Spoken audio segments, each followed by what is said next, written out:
Assalamualaikum warahmatullahi wabarakatuh. Nama saya Divalisya Putri dari kelas FSD 5 dengan NIM 2019-820-195.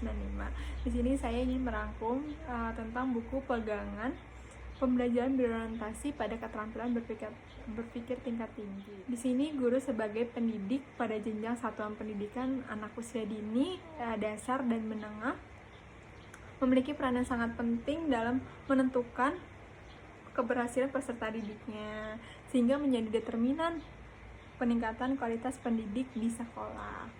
Pemerintah juga mengharapkan peserta didik mencapai berbagai kompetensi dengan menerapkan sistem HOTS, yaitu keterampilan berpikir tingkat tinggi. Kompetensi tersebut yaitu berpikir kritis, kreatif dan inovatif, dapat bekerja sama, kemampuan komunikasi dengan baik, terus kepercayaan dirinya baik. 5 hal yang disampaikan pemerintah akan menjadi target karakter peserta didik saat ini. Tujuannya untuk apa sih? Yang pertama, yang memberikan acuan kepada guru dalam mengembangkan pembelajaran berorientasi pada keterampilan berpikir tingkat tinggi (HOTS). Yang kedua, memberikan acuan kepada kepala sekolah dalam melaksanakan supervisi akademik. Yang ketiga, memberikan acuan kepada pengawas sekolah dalam melaksanakan supervisi akademik dan manajerial. Selanjutnya yaitu konsep berpikir tingkat tinggi. Keterampilan berpikir tingkat tinggi ini dalam bahasa umum dikenal sebagai high order thinking skill atau HOT, dipicu oleh 4 kondisi, yaitu kondisi apa aja sih? Yang pertama, ada sebuah situasi belajar yang tertentu yang memerlukan strategi pembelajaran. Yang kedua, kecerdasan yang tidak lagi dipandang sebagai kemampuan yang tidak dapat diubah. Yang ketiga, pemahaman pandangan yang telah digeser dari unidimensi linear hierarki atau spiral menuju pemahaman pandangan ke multidimensi dan interaktif. Yang keempat, keterampilan berpikir tingkat tinggi yang lebih spesifik seperti penalaran, kemampuan analisis pemecahan masalah, dan keterampilan berpikir kritis dan kreatif. Menurut taksonomi Bloom, keterampilan dibagi menjadi 2. Yang pertama, mengingat, memahami, menerapkan. Yang pertama itu mengingat, memahami, dan menerapkan. Nah, yang kedua diklarifikasikan ke dalam keterampilan berpikir tingkat tinggi berupa keterampilan menganalisis, mengevaluasi, menciptakan. Yang kedua itu keterampilan menganalisis, mengevaluasi, dan mencipta. Nah, aspek keterampilan berpikir tingkat tinggi yaitu yang pertama transfer of knowledge, yang kedua problem solving, yang ketiga yaitu critical and creative thinking. Kita jelaskan yang pertama yaitu keterampilan berpikir tingkat tinggi sebagai transfer of knowledge. Yang pertama itu ada ranah kognitif. Apa sih ranah kognitif? Meliputi kemampuan dari peserta didik dalam mengulang atau menyatakan kembali konsep atau prinsip yang telah dipelajari dalam proses pembelajaran. Proses kognitif ini ada berbagai level, dari level kognitif Bloom namanya, yaitu C1, C2, C3, C4, C5, dan C6. C1 sampai C3 dibilangnya LOTS, mengingat, memahami, menerapkan. LOTS itu berpikir tingkat rendah. Nah, kalau yang HOTS-nya C4, C5, dan C6, yaitu menganalisis, menilai, mengevaluasi, dan mengkreasi atau mencipta. Definisinya, yang C1 mengambil pengetahuan yang relevan dari ingatan, C2-nya memahami, membangun arti dari proses pembelajaran, termasuk komunikasi lisan, tulisan, dan gambar. Nah, C3-nya menerapkan, melakukan, dan menggunakan prosedur di dalam situasi yang tidak biasa.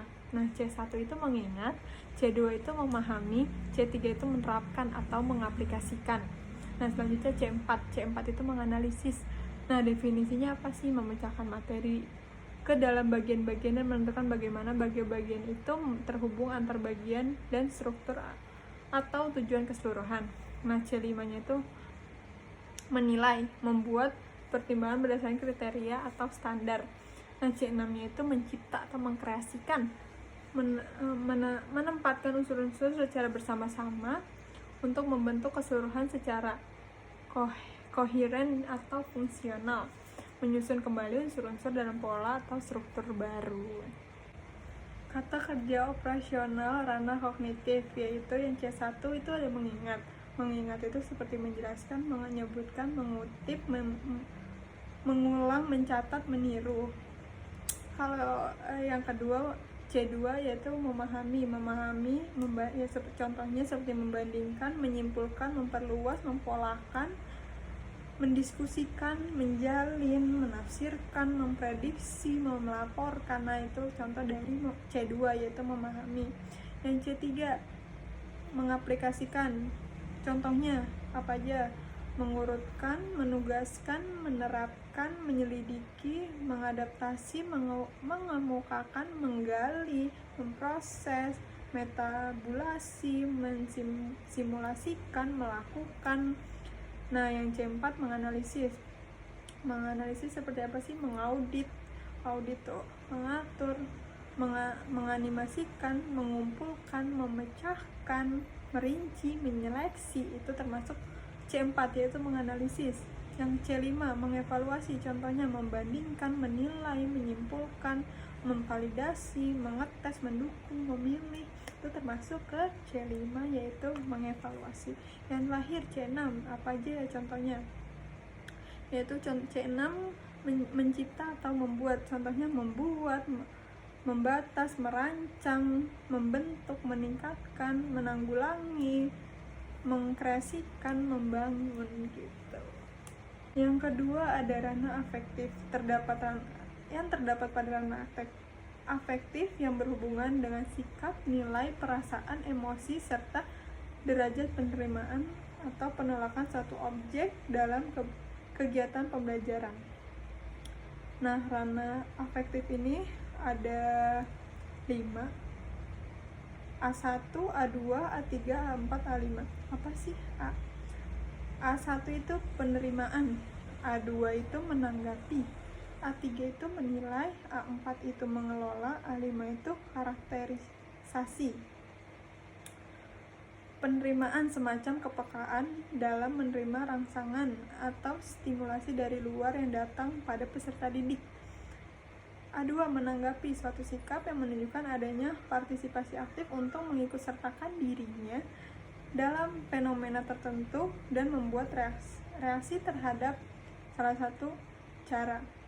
A3 menilai, memberikan nilai, penghargaan, kepercayaan terhadap suatu gejala atau stimulus tertentu. A4 mengelola, konseptualisasi nilai menjadi sistem nilai serta memantapkan dan prioritas nilai yang telah dimiliki.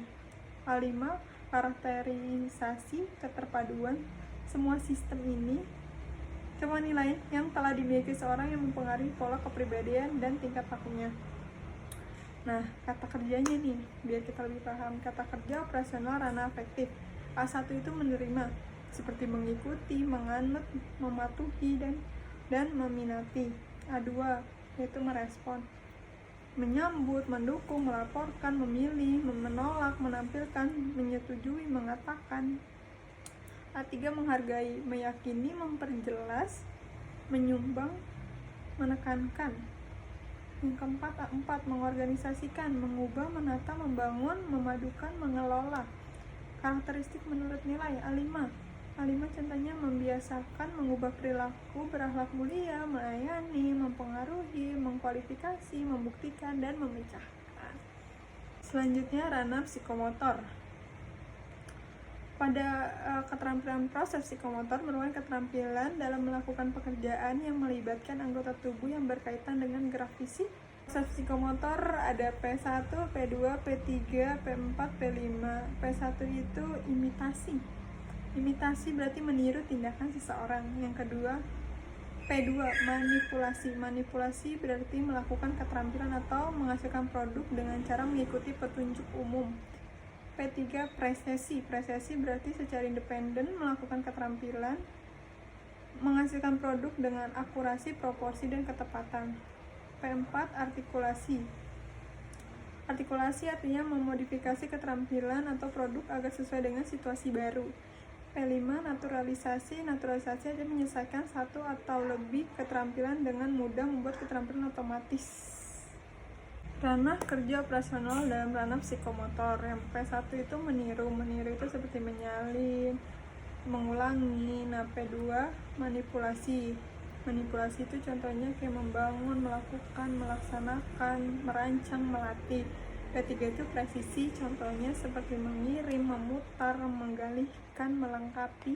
Dan P4 itu ada artikulasi, yaitu membangun, mengatasi, koordinat, master, memodifikasi. Nah, P5 nih yang terakhir, naturalisasi, mendesain, menentukan, mengelola, dan menciptakan. Nah, HOT sebagai transfer of knowledge sudah dijelaskan. Selanjutnya, HOT sebagai critical and creative thinking. John Dewey mengemukakan bahwa berpikir kritis secara esensial sebagai sebuah proses aktif di mana seorang berpikir secara segala hal secara mendalam. Elemen dasar terhadap keterampilan berpikir kritis yaitu disingkat jadi FRISCO. Apa sih FRISCO? F-nya fokus, R-nya reason, I-nya inference, S-nya situation, C-nya clarity, O-nya overview. F, fokus. Fokus didefinisikan sebagai mengidentifikasi masalah dengan baik. Reason, alasan-alasan yang diberikan bersifat logis.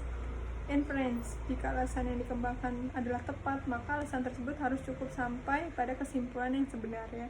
Situation, membandingkan dengan situasi yang sebenarnya. Clarity, harus ada kejelasan istilah maupun penjelasan yang digunakan pada argumen sehingga tidak terjadi kesalahan dalam mengambil kesimpulan. Terakhir nih, overview, pengecekan terhadap sesuatu yang telah dikemukakan, diputuskan, diperhatikan, dipelajari, dan disimpulkan. Berarti elemen dasar tahap keterampilan berpikir kritis yaitu FRISCO. Fokus, reason, inference, situation, clarity, overview. Gitu. Nah, HOT sebagai critical and creative thinking. Selanjutnya terakhir nih, HOT sebagai problem solving. Keterampilan berpikir tingkat tinggi sebagai problem solving diperlukan dalam proses pembelajaran karena pembelajaran dirancang dengan pendekatan pembelajaran berorientasi pada keterampilan tingkat tinggi tidak dapat dipisahkan dan dikombinasikan keterampilan berpikir tinggi dan keterampilan kreativitas untuk pemecahan masalah. Nah, ada 6 aspek yang dapat digunakan untuk mengukur sejauh mana keterampilan pemecahan masalah peserta didik. Yang pertama, menentukan masalah dengan didefinisikan masalah, menjelaskan permasalahan, menentukan kebutuhan data dan informasi yang harus diketahui sebelum digunakan. Yang kedua, mengeksplorasi masalah. Yang ketiga, merencanakan solusi di mana peserta didik mengembangkan rencana untuk memecahkan masalah. Yang keempat, melaksanakan rencana. Pada tahap ini, peserta didik menerapkan rencana yang telah ditetapkan. Yang kelima, memeriksa solusi, mengevaluasi solusi yang digunakan untuk memecahkan masalah karena mengevaluasi. Dan pada langkah ini, solusi diperiksa, asumsi yang terkait dengan solusi dibuat, memperkirakan hasil yang diperoleh ketika mengimplementasikan solusi, dan mengkomunikasikan solusi yang telah dibuat. Selanjutnya ada kompetensi keterampilan P4S, creativity, critical thinking, collaboration, communication. Peta kompetensi keterampilan PCS sesuai dengan P21. Framework 21 sensory skill. Di sini ada tabel creativity thinking and innovation. Kompetensi berpikir P21, peserta didik dapat menghasilkan, mengembangkan, dan mengimplementasikan ide-ide mereka secara kreatif, baik secara mandiri maupun berkelompok. Nah, di sini peserta didik harus bisa kreatif dalam sendiri maupun mereka bekerja kelompok. Yang kedua, critical thinking and problem solving. Peserta didik dapat mengidentifikasikan, menganalisis, menginterpretasikan, dan mengevaluasi bukti-bukti, argumentasi, klaim, dan data-data yang tersaji secara luas melalui pengkajian secara mendalam. serta merefleksikan dalam kehidupannya sehari-hari. Dan selanjutnya communication, peserta didik dapat mengkomunikasikan ide-ide dan gagasan secara efektif menggunakan media lisan, tulisan, maupun teknologi. Collaboration, peserta didik dapat bekerja sama dalam sebuah kelompok dalam memecahkan permasalahan yang dikemukakan. Contohnya nih, contoh desain pembelajaran menggunakan PCS yang tadi.